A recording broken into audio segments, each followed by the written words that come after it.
Well, this is coming when, there's all of this wealth and you hear about it comes as England is facing rising costs of living, a living crisis, austerity budget cuts, and so on. And then you have those who are asking for reparations for colonialism, and they're wondering, $100 billion, $24 billion here and there, $500 million there. Some people want to be paid back, and members of the public are wondering, why are we suffering when you have all of this vast wealth? Those are legitimate concerns. Well, I think you're right about reparations in terms of if people want it, though, what they need to do is you always need to go back to the beginning of a supply chain. Where was the beginning of the supply chain?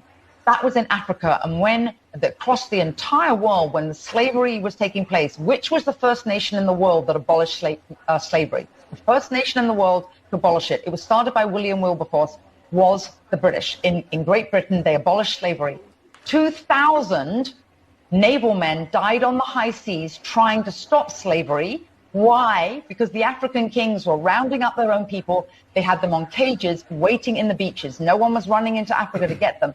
And I think you're totally right. If reparations need to be paid, we need to go right back to the beginning of that supply chain and say, who was rounding up their own people and having them handcuffed in cages? Absolutely. That's where they should start. And maybe, I don't know, the descendants of those families where they died in the high seas trying to stop the slavery, that those families should receive something too, I think, at the same time.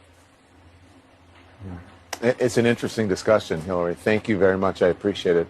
We'll continue to discuss in the future.